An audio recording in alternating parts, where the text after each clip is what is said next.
And now it's time for Hobo Reviews with Willie B.A. Hobo. Tonight's review, Toy Story 2.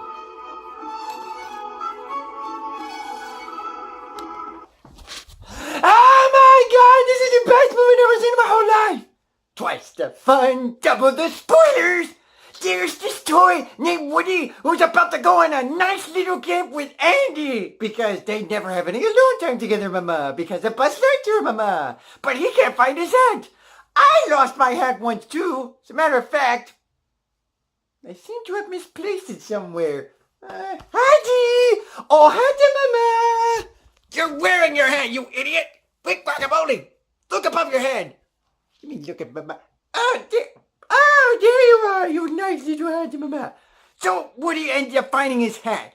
The good news is Slinky found his hat. Great! What's the bad news, you ask, mama? Well, ruff. It's Buster, mama. You know, the dog that they got at the end of Toy Story? He's all grown up and turned into a wiener dog. No, really, he looks exactly like a wiener dog, mama. And he plays with Woody, and then Andy plays with Woody and Buzz before he goes on his trip, which turns out to be a bad move, mama, because rip! Oh no, Woody's arm's broken, mama. Not really, I mean, it's easily sewn, mama. And so they end up going without Woody. And Woody is depressed, mama. And he's stuck on the sofa, mama. And then he has this weird dream where Andy comes home like the next day, mama. And then he realizes Woody's still broken. So he drops Woody into a deck of cards that lands into an abyss, but ultimately ends up being a garbage can with all those other broken toys. And they drag Woody in, and Andy shuts the lid, and Woody's like, bah! Because he woke up from his dream, mama, and runs into Wheezy, the penguin. And you can probably imagine why he's called Wheezy, mama, because he wheezes. You know, Wheezy! He tells Woody there's a yard sale, mama, which I don't know why, but it ties into the movie, mama, because Wheezy ends up being in the for sale box because Andy's mom decides to take all of Andy's old toys that he doesn't play with anymore and puts it in the yard sale. Woody rescues him, but at the expense of falling off, and some guy, voiced by Wayne Knight, mama, whose name happens to be the name of the toy store, Al, takes Woody because he happens to be a rare novelty item, mama. He's not a novelty item, he's a rare fucking toy. Get your facts right. Sorry, Commander Mazander, but anyways, he's so rare that he ends up going to this big apartment building, and so it's up to Buzz and the other toys to save Woody, mama, by tracking him down via a promotional commercial product of Al in a big chicken suit. So anyways, Woody runs into these new toys named Jesse, Bullseye, and Stinky Pete, who happen to be part of this big collection called Woody's Roundup, because there happened to be a show called Woody's Roundup, mama. I remember having my own show once. It only lasted half an episode and then they got the can because they didn't like it. Was it because you were too hyped up? Wick guacamole! Yes! No! It's because the plot was so weird, mama. So anyways, Woody realizes, whoa, this is not me. But then when he sees all this, it's like, oh, this is really me. And then Buzz runs into another Buzz who's as weird and crazy as he was when he was deluded before he came to his senses, mama. Except this Buzz has a gravity belt that doesn't really make you fly like gravity. Oh, and I mentioned before Rex was playing this game, and that's how the movie started, actually, was Buzz died in a video game because Zurg shot him down because Rex has puny little arms, because, again, Dinosaur has puny little arms, mama. And so they run into the evil Emperor Zurg. Although not really. The evil Emperor Zurg comes out of this box and finds Buzz. But beforehand, Buzz gets imprisoned into this spaceship, mama. While the others think the Buzz with the gravity belt is really Buzz, although he really isn't Buzz. And then they run into Tour Guide Barbie. And so this is, and this is, and this is, and this is the closet of mama.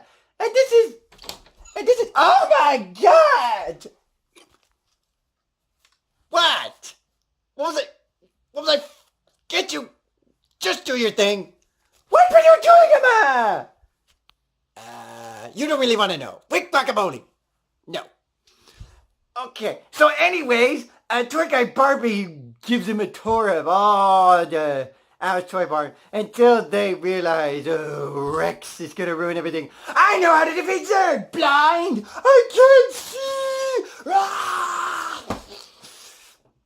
And so they run into Al's office and find out that Woody is across the street in this apartment complex, mama. And so they try to climb up the elevator, like underneath, like underground, and it turns out it doesn't work. So they fall, only to realize they land right on top of the elevator and lands right on the floor that they need to be, mama. And they rescue Woody, except Woody doesn't want to be rescued, mama. Woody realizes, hey, I could be seen by kids all around the world. And he's gonna grow up eventually. And he's gonna get rid of me. So why waste time on that when I can be with kids forever? And Buzz tells him the exact same thing that Woody told him when he was in the same predicament. You are a toy! For how much longer, Buzz, mama? One more ripping and he's done with me, mama. And then what do I do? What do I do? I'm gonna be doomed for all life of eternity. Buzz tries to get some sense into Woody, and Woody finally gets some sense by listening to the song that spoke true from the original Toy Story. You got a friend in me. Da-da. And sees a person that looks exactly like Andy and realizes, what the fuck am I doing, mama? Oh, and before that, Jessie has this nice little story about when she was abandoned by her child because she was never played with anymore because she grew up and eventually turned into, oh my god, like this is fashion, like I want this nail polish and I want this and I don't like this toy anymore and I'm going to give it away, blah, blah, blah, blah, blah. In the middle of nowhere of all places on my map, which is absolutely weird about that. So Woody says, you know what, why don't you come with me? Eddie's going to play with all of us on my map. Okay, let's do that. Except Stinky Pete's like, yo, I've gone way too far for this bullshit on my map and I'm not going to let some hand-me-down cowboy doll mess it up for me now.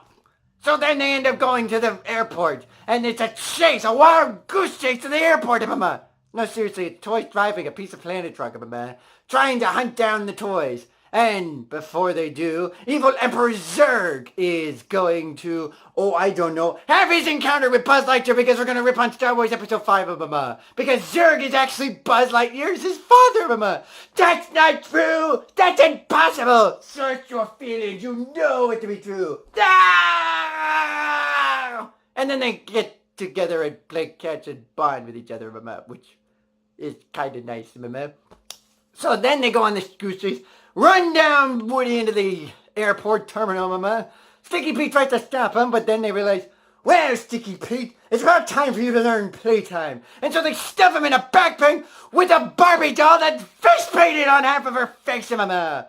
Oh, this is going to be fun for Stinky Pete, mama. Except they can't get Jessie out. Bullseye escapes, and so they use Bullseye to ride down the terminal ramp, get up to the airplane, mama, and stop the plane, except the plane takes off and they have to land, and they do so with some twirly toy with the string in the back, except he doesn't say, there's a snake in my boots, mama. And then they just sling off and live happily ever after, and then he ends up playing with them. And so that's pretty much it for Toy Story 2. I, for one, love this movie because it's another great example of what Pixar is all about.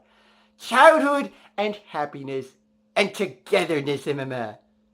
But mostly the toys. This is Willie B.A. Hobo saying, Change! You got change! I'm coming up a girl, will ya? Come on, change! Come on!